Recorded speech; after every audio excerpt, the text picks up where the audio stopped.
Case Strategy Simplified, Japheth here. Many of you are in the thick of case interview prep, and as you know, virtually all case interviews have some form of mental math. But did you know that there are three main types of case math?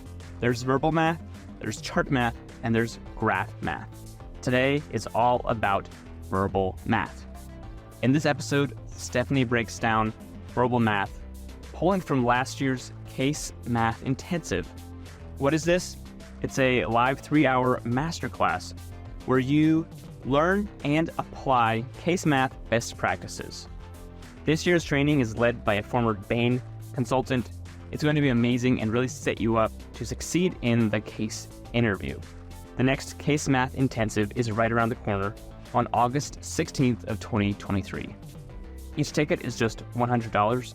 Grab yours at the link in the show notes. So make sure to keep listening to find out what we mean when we say verbal math, how to solve it and crush it, what interviewers look for, mistakes to avoid, and more. Please enjoy. Let's just focus on some of the mechanics. Let's just do some of the math. Let's start in this category of verbal math.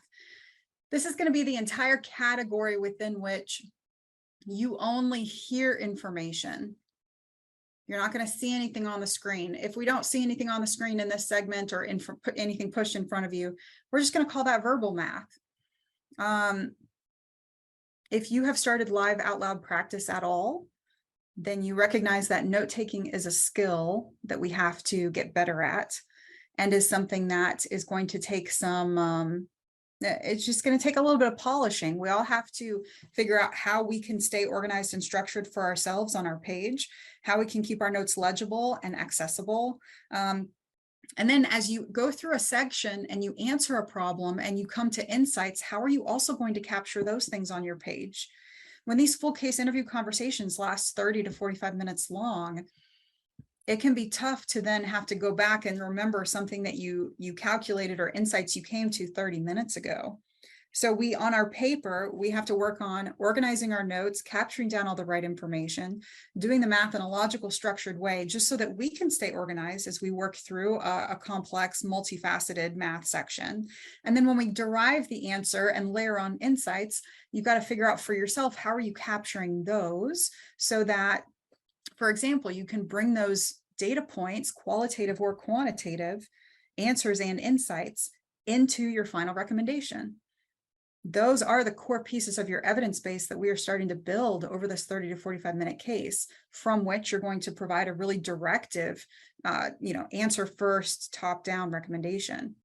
At a McKinsey Bain BCG level during the math section and segment, you walk through the entire answer out loud. Maybe the firm you're interviewing for has a lower bar than that. Through the recruitment process, through watching some of their case interview videos, et cetera, you can get a sense of that. But when we're practicing at an MBB level, you're doing the math out loud from start to finish. Nobody expects you to be able to spit out a math answer in 30 seconds. That's why we take this entire multifaceted approach. So I start my answer. My answer starts with a recap and clarifying questions. And then I talk through the approach that I want to take qualitatively before I jump into doing any calculations.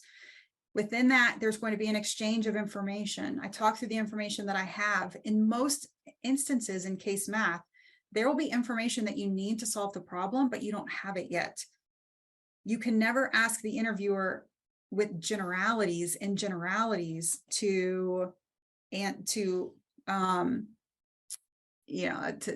you have any other information you can give me? They're going to say, well, what is it that you need? What is it that you want to know? You have to ask with specificity for that data point or that clarification or that confirmation that you need and you want in that moment. What are they trying to ask me to solve for? Therefore, what are the steps I need to take to get there? What are the component information pieces that I need? What information do I have and what I don't have? If I need something but I don't have it, I ask the interviewer for it. I'm doing all that out loud without a pause from start to finish. And it's going to take some practice. And the less competitive of a firm that you're interviewing for, that may not be a part of their of what they're looking for. And the less experienced you are overall, the more I may be okay with you taking a pause. It's probably only at McKinsey that when, if you get into a math segment and you say, I'm just going to take a moment here to think through how I would approach this, where they say, no, I'd like for you to talk me through it. That's probably only a McKinsey response.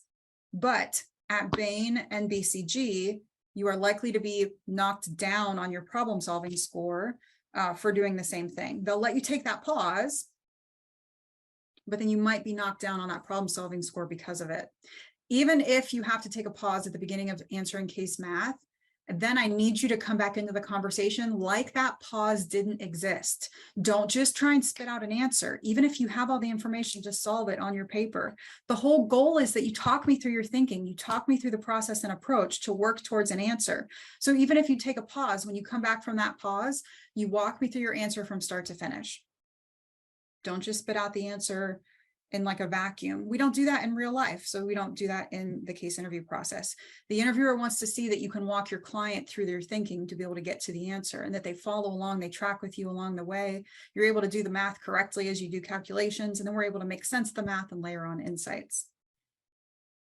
When we're thinking about verbal math, when we're thinking about any kind of math, but especially verbal math, live out loud practice is the name of the game here.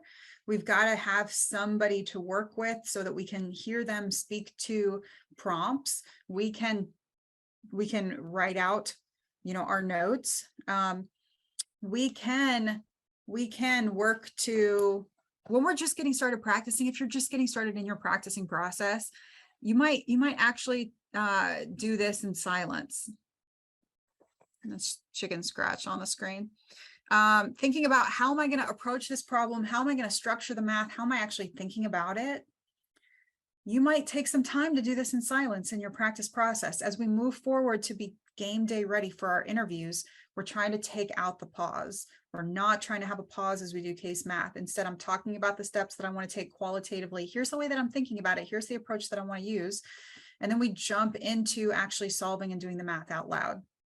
Even if you take silence in partner practice, doing this out loud with somebody else, then we should still solve out loud. And then make sure that we don't forget this insight component part at the end of answering a case math question, that we would, that you try and bring it into context. What is this? What does this mean to the client? What else do you want to look at and look for? And what else do you want to go find and anticipate?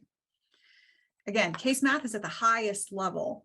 So if Kamal wanted to ask me some follow-up questions around other priorities that the client has, honestly, I would just push you off on all those questions. Oh, that's a good thought, but I don't know that we know anything about that right now. Oh, we don't know anything about that right now. Oh, we don't know anything about that right now. Or maybe the interviewer just makes something up that they think sounds reasonable, but we need to hear and interpret the key question being asked.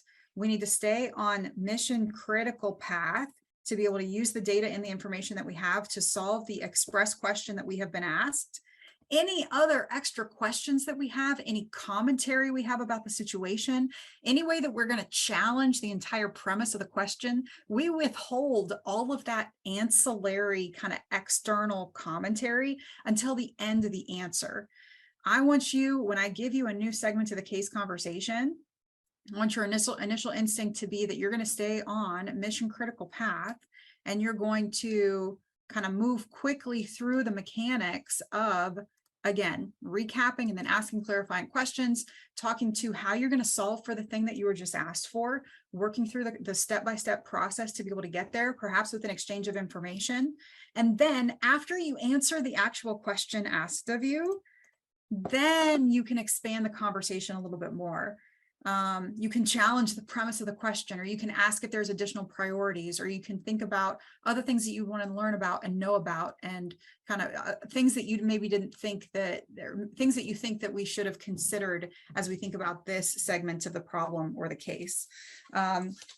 But we don't want to go off on too many rabbit trails when we're in the middle of a segment. I want you to try and stay on mission critical path. Let me hear from the case math prompt. What is it exactly that we're trying to solve for, or what recommendation am I trying to make in this part of the discussion? Stay on path, answer the question, and then layer on insights, expands your commentary and your other points as well. Thank you for listening to this episode of Strategy Simplified. Please join us for the Case Math Intensive this month on August 16th, 2023. It takes place from 6 to 9 p.m. Eastern. We sell it every year, and we'd love for you to join us. There's a link in the show notes to learn more about what this is and to sign up today. All right, we'll catch you again soon.